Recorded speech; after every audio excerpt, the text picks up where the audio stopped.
Hello friends, स्वागत है एक बार फिर से हमारे यूट्यूब चैनल में बिहार एसएससी के सेट नंबर 3 के साथ। तो दोस्तों, आज हम लोग बिहार एसएससी के तीन नंबर सेट को कवर करेंगे और हम लोगों ने 1 से 2 तक के मतलब सेट को कवर कर लिया है। अगर आप लोग उस वीडियो को नहीं देखे हैं तो प्ले लिस्ट में जाकर आप लोग देख लीजिएगा। और आज जो हम लोग सेट देखने वाले हैं वह 2013 में पूछा गया सेट है। तो चलिए दोस्तों, हम अपने क्वेश्चन की तरफ बढ़ते हैं। तो आज का पहला क्वेश्चन जो है आपको है, नगर कोझिकोड कहलाता है। तो नगर कोझिकोड कौन कहलाता था? तो कालीकट को कहा जाता है। ठीक है।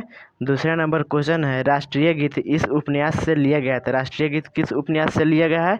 तो राष्ट्रीय गीत उपन्यास आनंद मठ से लिया गया है। ठीक है। तीसरा नंबर क्वेश्चन है, निम्न व्यक्ति के समाधि स्थल को विजय घाट कहा जाता है। तो विजय घाट किसके समाधि स्थल को कहा जाता है? तो विजय घाट जो है आपको लाल बहादुर शास्त्री के समाधि स्थल को विजय घाट कहा जाता है। ठीक है। चौथा नंबर क्वेश्चन है, प्रथम बार जवाहरलाल नेहरू कांग्रेस पार्टी के अध्यक्ष कब बने थे? तो दोस्तों, आपको बता दें कि प्रथम बार जवाहरलाल नेहरू जो है 1929 में कांग्रेस पार्टी के अध्यक्ष बने थे। 1929 में कौन सा अधिवेशन हुआ था? तो अधिवेशन का बात करें तो कांग्रेस का लाहौर अधिवेशन हुआ था। कौन सा अधिवेशन हुआ था? तो लाहौर अधिवेशन। ठीक है। 5 नंबर क्वेश्चन के बारे में अगर हम लोग बात करें तो कह रहा है, झांसी की रानी के तौर पर कौन प्रसिद्ध है? यानी कि झांसी की रानी के नाम से किसे जाना जाता है? तो ऑप्शन नंबर डी हो जाएगा, लक्ष्मीबाई को जाना जाता है। छठा नंबर क्वेश्चन है, ब्रिटिश शासन के विरुद्ध कांग्रेस ने किस वर्ष असहयोग आंदोलन किया? तो असहयोग आंदोलन जो है 1920 में किया गया और किसके अध्यक्षता में किया गया, यानी इसके नेता कौन थे? तो महात्मा गांधी हो जाएगा। कौन था? तो महात्मा गांधी। कौन थे? महात्मा गांधी। ठीक है। 7 नंबर क्वेश्चन की बात करें तो कह रहा है, एक मानचित्र में समान दाब वाली रेखाएं क्या कहलाती है? तो समान दाब वाली रेखाएं दोस्तों आपको बता दें कि आइसोबार कहलाती है। क्या कहलाती है? आइसोबार कहलाती है। 8वां नंबर क्वेश्चन है, मैकमोहन रेखा भारत तथा इस देश के बीच की सीमा रेखा है। तो मैकमोहन रेखा जो है भारत तथा चीन के बीच का सीमा रेखा है। कौन सा देश का? भारत और चीन के बीच का सीमा रेखा है। 9वां नंबर क्वेश्चन है, सतपुरा पर्वत श्रृंखला ताप्ती तथा किस नदी के बीच है? तो ताप्ती तथा नर्मदा नदी के बीच कौन सा पर्वत पड़ता है? सतपुरा पर्वत। ठीक है। 10 नंबर क्वेश्चन है, माउंट एवरेस्ट की ऊंचाई लगभग कितनी है? तो माउंट एवरेस्ट की ऊंचाई दोस्तों आपको पूछ रहा है, हो जाएगा option number B, 8850 metre. 11 number question है, तलचर कोयला की खाने यहाँ है। तलचर कोयला की खाने कहाँ स्थित है? तो तलचर कोयला की खाने आपको हो जाएगा ऑप्शन नंबर सी, उड़ीसा में। ठीक है दोस्तों। 12 नंबर क्वेश्चन की बात कह रहा है, उस प्रथम ग्रह का नाम क्या है जिसके बारे में खोज ने बताया कि वहाँ 2 सूर्योदय होते हैं? तो 2 सूर्योदय केपलर 16, यानी कहे तो केपलर 16b। ठीक है। 13 नंबर क्वेश्चन है, जनजाति संथाल इस राज्य में नहीं है, यानी जनजाति संथाल किस राज्य में निवास नहीं करते हैं? तो जनजाति संथाल आपको झारखंड में करता है, पश्चिम बंगाल में भी है, उड़ीसा में है, लेकिन आपको असम में जो है जनजाति संथाल नहीं है। ठीक है। अगर नेक्स्ट क्वेश्चन की बात करें तो 14 नंबर क्वेश्चन है आपको, भारत में विशालतम समुद्र तट कहाँ है? तो विशालतम समुद्र तट भारत में सबसे ज़्यादा जो आपको तमिलनाडु में है। ठीक है। 15 नंबर क्वेश्चन है, झारखंड के उत्तर में स्थित राज्य है। तो झारखंड के उत्तर में कौन सा राज्य स्थित है? तो झारखंड के उत्तर में आपको बिहार राज्य हो जाएगा। ठीक है। 16 नंबर क्वेश्चन की अगर बात करें तो 16 नंबर क्वेश्चन क्या कर रहा है, सबसे अंदर भूमि द्वारा घिरा पतन कहलाता है। तो सबसे अंदर भूमि द्वारा घिरा पतन विशाखापत्तनम कहलाता है। क्या कहलाता है? विशाखापत्तनम। यहाँ पे ध्यान दीजिएगा, अंदर का पूछ रहा है तो विशाखापत्तनम हो जाएगा। 17 नंबर क्वेश्चन है, दिल्ली से कलकत्ता को जोड़ने वाली मार्ग क्रमांक कितना है? तो दिल्ली से कलकत्ता को जो मतलब सड़क जोड़ता है तो क्रमांक नंबर उसका 2 है। सड़क का क्रमांक कितना है? 2 है। 18 नंबर क्वेश्चन है दोस्तों, केसर का मुख्य उत्पादक राज्य कौन है? तो केसर का मुख्य उत्पादक राज्य भारत में अगर बात करें तो जम्मू एवं कश्मीर 1 नंबर पर है। ठीक है। 19 नंबर क्वेश्चन है, रबी की फसल की कटाई का मौसम इसमें होता है, यानी रबी की फसल का कटाई जो है किस माह में किया जाता है वही पूछ रहा है। तो रबी की फसल की कटाई जो आपको हो जाएगा मार्च महीने में किया जाता है। ठीक है। 20 नंबर क्वेश्चन में कह रहा है, बिहार में स्थित इस्पात संयंत्र है, यानी बिहार में इस्पात संयंत्र कौन इस्पात संयंत्र है? इसको टिस्को या डवेली या फिर वीएसपी था। इसमें हो बिहार में जो है आपको टिस्को हो जाएगा। क्या हो जाएगा? टिस्को। 21 नंबर है ननौरा नाभिकीय शक्ति केंद्र कहाँ है? तो ननौरा नाभिकीय शक्ति केंद्र हो जाएगा। ननौरा नाभिकीय शक्ति केंद्र कहाँ है? तो कर्नाटक में। कहाँ हो जाएगा? कर्नाटक में। ठीक है। अब 22 नंबर की अगर बात करें तो कह रहा है किस कोयले में कार्बन की मात्रा अधिकतम होती है? तो आपको बता दें कि कोयला की मात्रा अगर अधिकतम पूछेगा तो क्या हो जाएगा? एंथ्रासाइट। ठीक है। यह सबसे उत्तम किस्म का कोयला है। इसमें जो 90% कार्बन की मात्रा पाया जाता है। कितना? 90%। 23 नंबर है नदियों द्वारा मिट्टी का जमाव क्या कहलाता है? अगला नंबर क्वेश्चन है नदियों द्वारा मिट्टी का जमाव क्या कहलाता है? तो नदियों द्वारा मिट्टी का जमाव जो आपको हो जाएगा एल्यूवियल कहलाता है। क्या कहलाता है? एल्यूवियल कहलाता है।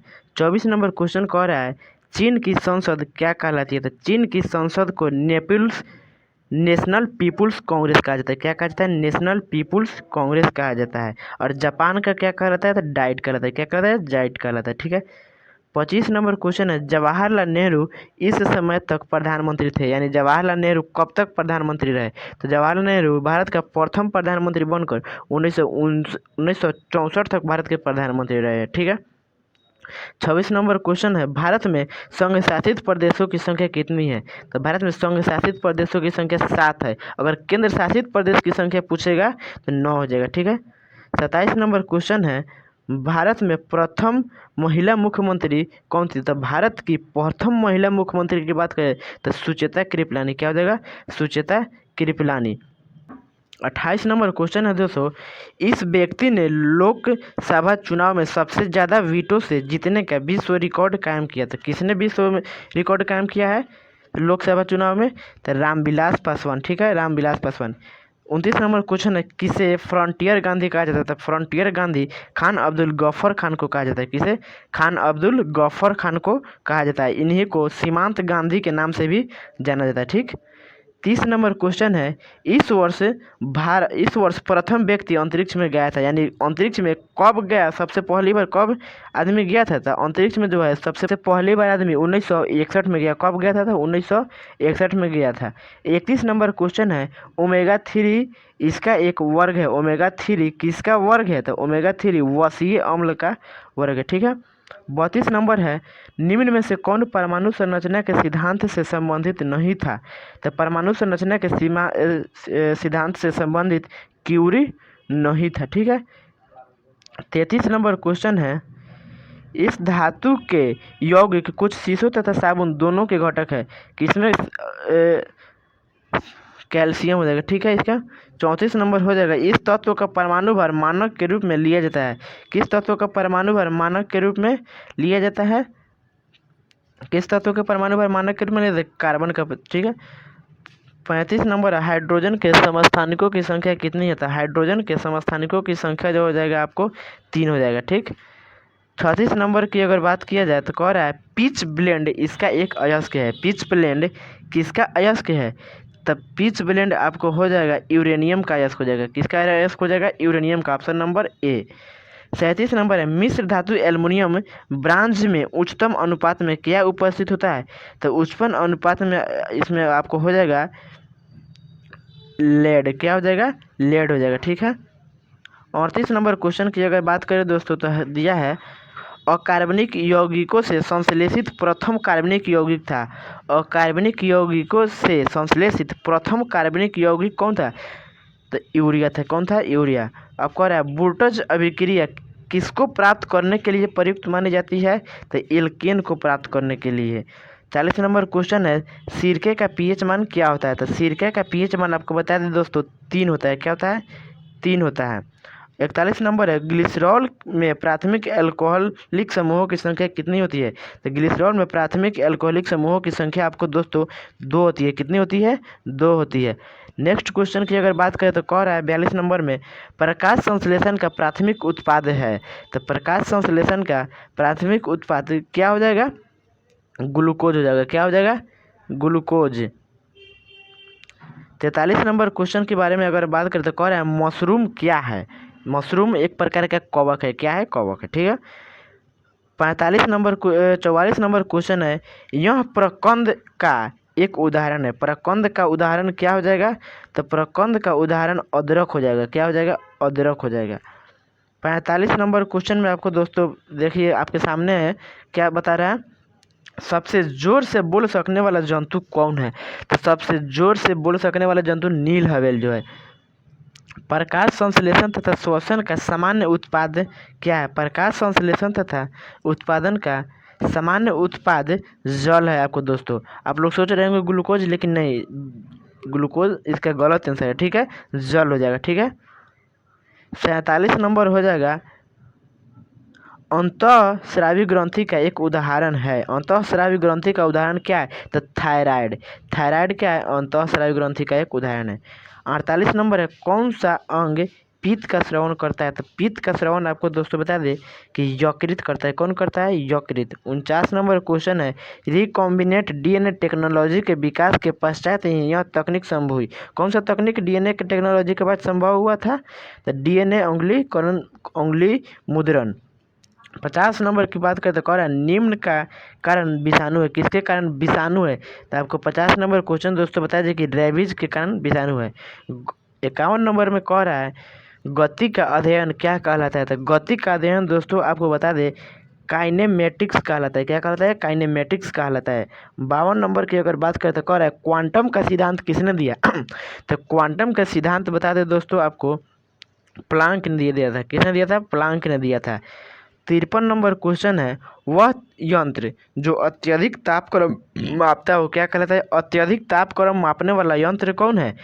तो पैरोमीटर। अत्यधिक तापक्रम को मापना होगा तब पैरोमीटर के द्वारा मापा जाता है। कह रहा है 54 में, लक्स इकाई है। तो लक्स किसका इकाई होता है।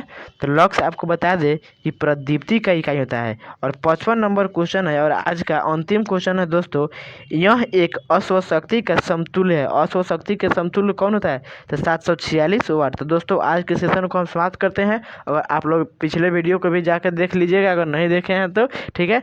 जय हिंद।